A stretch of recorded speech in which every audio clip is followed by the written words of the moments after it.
Tell Me About It is brought to you by Don Franklin Auto of Glasgow, Extreme Health Club, and Lockshield Partners Accounting Services.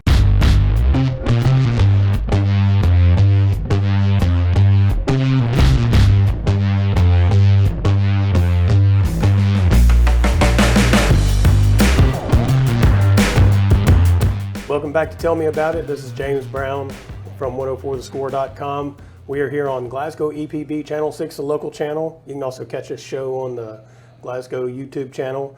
And I have Jonathan Belcher with me, the boys golf coach at Glasgow High School, Glasgow alum, played golf at Glasgow and all that kind of jazz. So, I mean, you're Long time ago. You're a legacy golfer for Glasgow. I don't know about that, but we've had our moments back in the day. Yeah. So I was going to ask you, what is the role of a golf coach? Because I know, if you've got basketball or football or baseball, there's strategy as well as teaching in the game itself.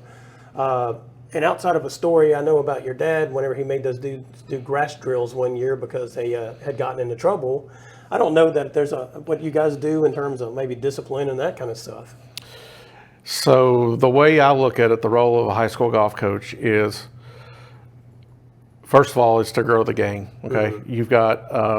you've got kids that play golf all year long, play golf in the summer, play golf in spring in their own individual tournaments, and then they join the high school team in the fall for the high school season. And then you've got kids that don't have access to that, Mm-hmm. and they just join us. Pretty much, they just play golf during golf season, which is fine because we're trying to grow the game. Okay. And then other than that, the role that I like to do is be a mentor to these kids, try to teach them the game, teach them how to be fine young student athletes. Okay. Golf is a little different than football. You can play golf your whole life. Mm-hmm. You're not going to play football unless you're really special Mm-hmm. after you leave high school.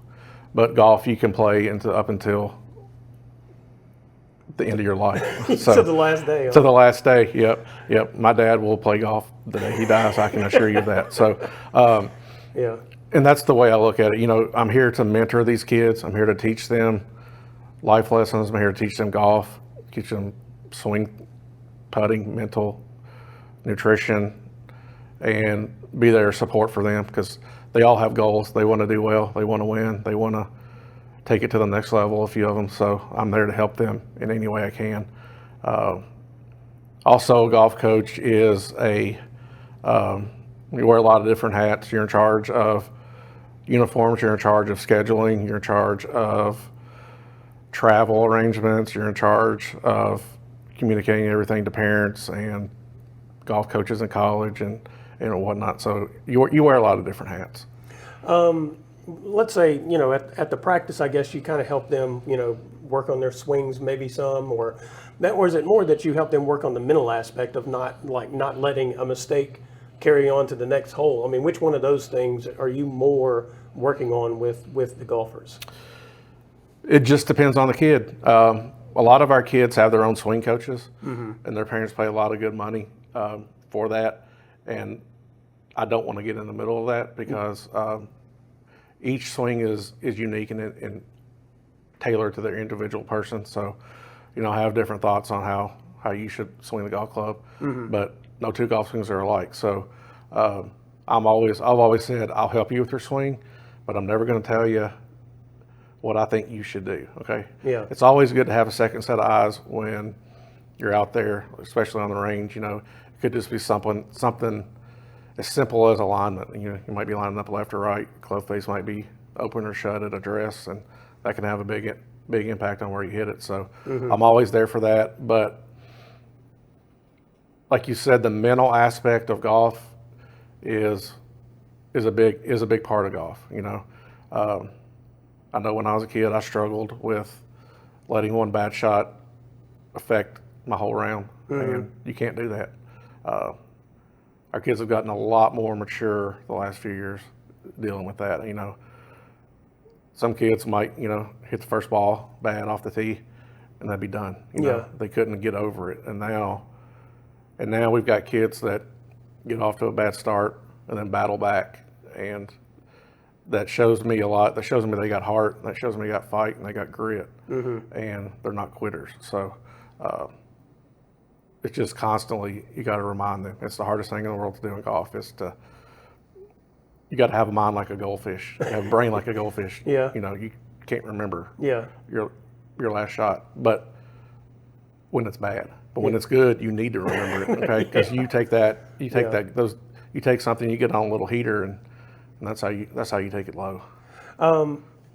During the course of a match or a tournament, I guess depending on what the tournament is, probably affects what kind of communication you can have with the players during the tournament. Is that correct? Well, In the high school, I mean. Yeah, in high school golf, your coach can give you advice everywhere. Okay. You're not allowed to step on putting green, and you're not allowed to go in a bunker or something like that. But your coach can give you advice anywhere. So last year during postseason, KHSAA changed the coaching rule where you're allowed to have more than one coach that can give advice. Okay. And you can't, but two coaches can't give the advice to one kid at the same time. I see. So like my assistant coach Chase Landrum and I, while we're out there, we can both coach and give advice to our kids all day long. But Chase and I can't both talk to the same kid at the same time. Yeah.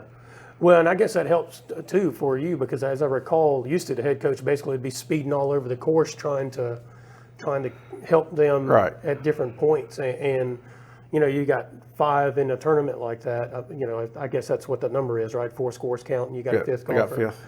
And so I know the head coaches used to have to like fly everywhere and try to keep up with everything. So it's helpful that your assistant can do that now. Yeah, it's really helpful. Like back when I played in high school a long time ago, coaches weren't allowed to give advice. See, that's what I was wondering because I was thinking when I Your golf coach basically drove the bus yes, and dropped you off, picked you up. Yes. And, I mean, they did more than that, obviously, but in competition, yeah, that's okay. what they weren't allowed to give advice. So And do you know when that kind of changed? I have no idea.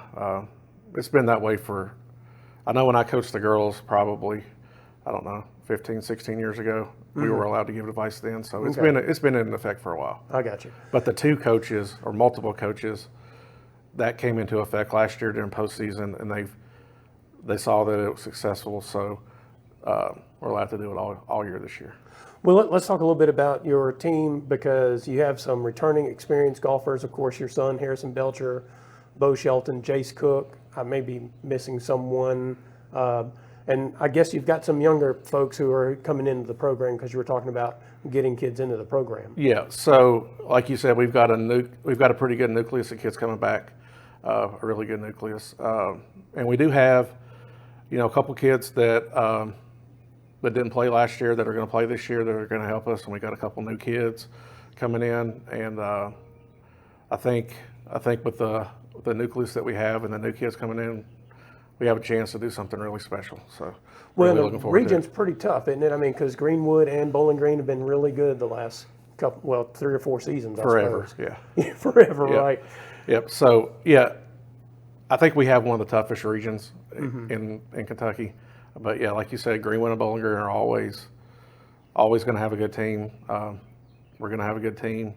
Allen County had a really good team last year. So yeah, there's going to be a lot of competition out there.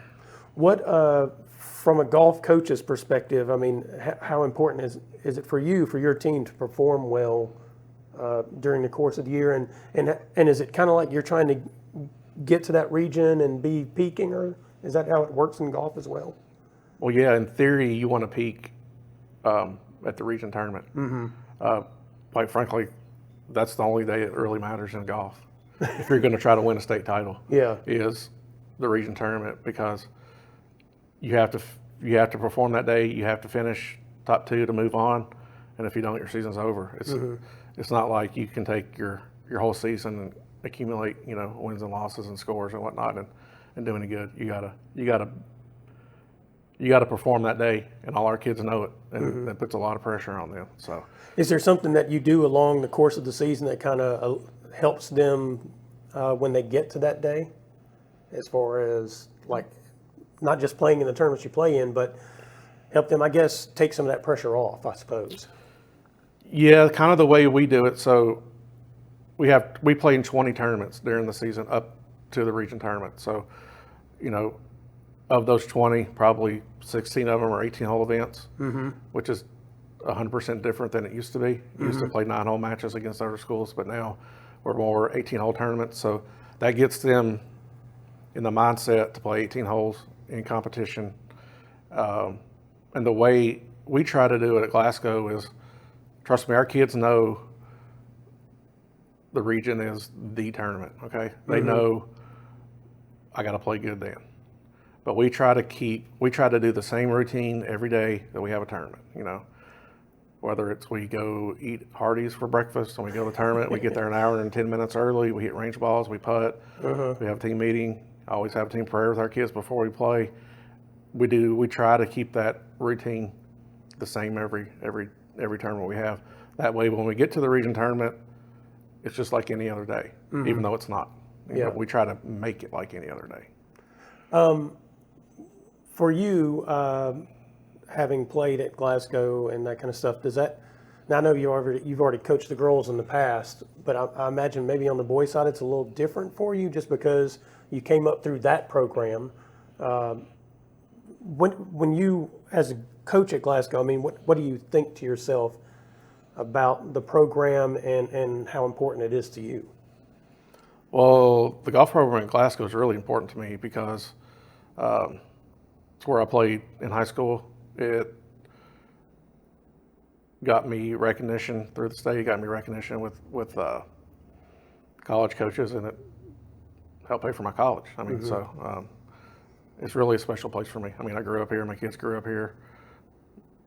Me, my son, and my dad have all played for Glasgow. I don't know that there's any other 3 generations that have done that. So it just means a lot, I mean, the blue and white mean a lot to me. Do the players who play for you, do they kind of recognize that as well? I mean, the legacy that your family has with that program? I hope not. I mean, I don't know because I just want to be the best role model I can for them, And if it just happens that I've been around this program, my family's been around it a long time. I mean, I don't really know what they know. Yeah. Like past history. I mean, all my players know that I played golf in college and I played golf in high school and I was decent at it. So, and they all know that Chase Lander, my assistant coach, played at Western. He won Mr. Golf a couple times. I mean, he had a really good career. They all know that part. Yeah. What else they know, I'm not sure, but Chase and I just try to be the best role models we can. So they don't come to you guys and say, "Man, tell me about," because they don't have a clue about the "tell me about," huh? Not really. Like they might. It's not really about the program though. It's more about, hey, when I get to like 3 under par, what should I do? Right. I'm like, well, you should make a birdie and get to 4 under. And Yeah. a lot of times that's not the answer they were expecting. Yeah. But it's more of that like situational stuff. I guess one last question for you. I know your dad gets out there and rides around in the golf cart and follows you guys around. How much do you guys talk about coaching golf, or have you talked about coaching golf? Very little. Yeah. Yeah. Is he more just a fan these days? He is more of a grandparent and a fan. Yeah. Yeah. That's pretty cool. And that's good. Nothing against my dad, but no, it's just he lets me do my thing, and he did his thing, and we're just he's more of he's a grandpa now. Well, that's awesome. It's good for him that he can do that. Yeah, it is. It is. All right. I'm James Brown. This is Tell Me About It. I've been talking to Glasgow boys golf coach Jonathan Belcher. Your season starts July 22nd, is that right? Our first tournament's July 22nd. We start practice next week, July 17th, Monday, 9 o'clock. All right. Sounds good. Well, All thanks, right. Jonathan. Thanks. We'll be right back.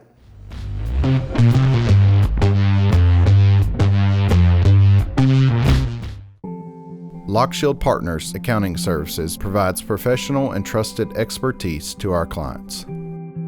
Our team offers individual, business, and nonprofit tax preparation services, as well as payroll, bookkeeping, and consulting year-round. Call or visit our office today so our team can work for you while you and your loved ones focus on what really matters, because together we plan. Extreme Fitness has doubled in size, now with over 8,000 square feet of co-ed weights and an upgraded 90-degree saline therapy pool. The Extreme Fitness campus also holds the exclusive Extreme Fitness for Women complex and Extreme Blend smoothie bar. You have to experience the variety of classes to realize the impact they have on their clients. Personal training is with the best in the business and is available and tailored to fit individuals. So start your journey today at Extreme Fitness and Health Club. At Don Franklin, we're more than a group of car dealerships. We're hardworking, everyday people of Kentucky. We strive daily to give 110% to our customers, our employees, and our families.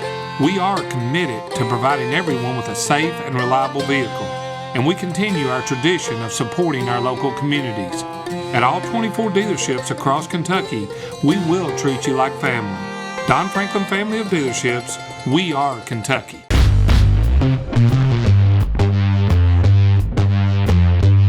Welcome back to Tell Me About It. This is James Brown. We are here on Glasgow EPB Channel 6, the local channel. You can also catch this show on the Glasgow EPB YouTube channel, 104thescore.com, and kysports.tv. Today's golf day for us. Next week will be golf day too. Today we have the boys golf coaches. We already talked to Jonathan Belcher, and now we have Craig Pippen with us, Barren County boys golf coach. Now, there may be people looking around and they're saying, I thought that guy coached basketball. Well, he's done that too. A little bit, yes. Coach, first I'm going to ask you, how did you get into golf? Well, a lot of people don't know I've been involved with golf with my basketball career, but back in 2002, I was a head golf coach at Danville. Okay. And I was head golf coach there for 5 years while I coached basketball too. Honestly, I'd played golf growing up, and Sam Harp, who was the AD at Danville, came up to me and said, "Look, we need a head golf coach on the boys' side. Would you be willing to do it?" And he said, "You get free golf at the country club, blah blah blah." I'm like, "Yeah, sure, I'll do that." Did they serve lunch as well? Yeah. So that's how that came about. Okay. And I was very fortunate out of the gate because my first year of coaching in 2003, I had the privilege of coaching Ben Fuquay. Ben won, he was Mr. Golf in 2003 at Danville, won the championship as an individual, state championship, and then went on and had a career at UK. So he made me look good. Everybody's like, "Wow, man, you know what you're doing." I just had one of the best golfers on the program. Yeah. So then I went to Russell County, coached basketball, and once again, the golf job came open, so I was head coach there 2 years. And then went to Glasgow after 12 years of being at Russell County, and I helped Wade Copus for 2 years. And then Barren County's job came open, and I missed being around the kids from a golf standpoint. And after I retired, I thought, you know what, I want to coach some more. So now I'm the head coach at Barren County. So what is, from your perspective, what is the role of the golf coach in high school? Because, in basketball, you got to come up with strategies and plans, and the practices are, instituting those things. Same thing in almost all other sports, but golf doesn't really function that way. Yeah, I do. Well, in golf, I can encourage the kids to go get lessons. Okay, I'm not going to tamper with their swing. And one reason is I don't know a lot about mechanics. Okay, I've got my own mechanics out there, and they're not real consistent. Well, I mean, you might be bigger than a lot of people who are also playing golf. But every kid who goes and gets lessons, they have to be 100% comfortable and confident in who they're learning from. Okay. So one of the first things I tell my golfers is that, listen, I'm not going to tamper with your swing. I'm not going to teach you anything that has to do with mechanics. You need to latch on to a pro, to someone who can teach you the mechanics. Yeah. And then I'll do everything else. I'll set up the schedule. I'll hold you accountable. I'll bring in an FCA, make sure that they're talking to us. I'll set up the tournaments. I'll make sure that you understand the program philosophy, the program rules and responsibilities, those kind of things. So you're still running a program and doing all the things, that you do for basketball. You're just not teaching them the jump shot. Right. You're having someone else do it. Yeah. So. Well, and I guess to some degree there have been some changes in the way the coach can be involved during the matches now versus when you first started out. I imagine when you first started, you guys couldn't have a lot of contact at the matches themselves. James, here's how it used to be. When I was at Danville, and this was just common, we'd have a match like on a Tuesday, okay? The coaches would communicate for that match. We would send the kids out on the front nine because we were not allowed to have any contact with them. And then we would go play the back nine. And then we'd all meet up, and I miss those days. So, and that was just the way we did it. Nowadays, you can coach your kids in between, holes. So, parents have to stay, I think, 30 yards away from them. They can't give them advice and all that. But one coach, like in tournaments, one coach is designated to be the coach where they can communicate. So it's changed in that facet, which I think was needed because kids need guidance. Our young people need guidance, regardless of whether in tournament play, in a game situation. They're going to need some guidance, and so I welcome the change. Well, and I guess that makes it a little busier for you at the matches because, like you just mentioned, a lot of times the matches and the tournaments, you guys were just kind of maybe cheerleaders a little bit, but you weren't really helping them with things at holes or maybe trying to help them mentally, that kind of thing. Space comes into play. Okay, in basketball, you got everybody there. You can supervise everybody at one time. In golf, your players are divided in groups. Okay, so my one man may be on hole 8, my 2-man may be on hole 7, my 3-man may be on hole 5. So my job is to circulate and make sure I watch and supervise everybody. With my son playing, I'm super cautious about not following him much. And I've already told my kids when I coached Clay, I didn't follow Clay very much. I followed the other 4. Some people would say, well, that's not real fair about your son. Well, they just have that understanding that when you're a coach and you have your own kid in the program, all eyes are on you. And I don't want to be that coach who is always with my son. I need to be out there. He's not my son while there's competition going on. He's another golfer on the team. And he understands that. And with them growing up with a coach, and they understand that. So. Well, now, taking over at Barren County in your first year there, you inherit a pretty good group of golfers, at least at the top end of that program, especially like Kyler Keeney and Jameson Corbin and Braden Furlong. Those guys have quite a bit of experience in that program. So what is the benefit of that? And I guess, is there a negative to that? No negatives. There's no negatives. We've been out playing practice rounds. It's a privilege to watch Jameson Corbin hit the ball right now. Okay. He looks like he's had a really good summer. He's a top 10. He's in top 10 of the state. I would put him there. Some coaches roll their eyes at that, but he's going to national tournaments, and you ought to see how he's performing. He's at the top of his game right now. He's playing every day, practicing every day. Great kid. And he's very humble too. That's what I love about him. We've talked about, some young people when they get at the top of the ladder, okay, they change. And I told him, I said, don't change. You need to be, you stay a humble person, stay hungry to work, stay hungry to compete, and let your work speak for itself. But he's been great. Kyler Keeney, another one. He's a top-notch kid, comes from a great family, working his tail off. Last year, he went to state. If you remember, Jameson didn't have the best round. No, he had kind of a rough end of his season last year. Yeah, he had a rough end of his season, and Kyler's one who went to state. So I've got 2 kids coming back there that both have been to state, and then you add in Braden Furlong. Braden's worked his tail off this summer. He's working a lot on his short game because, off the tee has never been a problem for him. He's always expressed the fact that, 100 yards in is where I've struggled.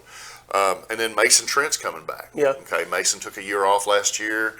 His work schedule didn't jive, and he needed to work. And he called me up, and I think it was back in May, and said, "Coach, I understand you're coaching. I want to come back and play my senior year." So we talked, and we're excited to have him back.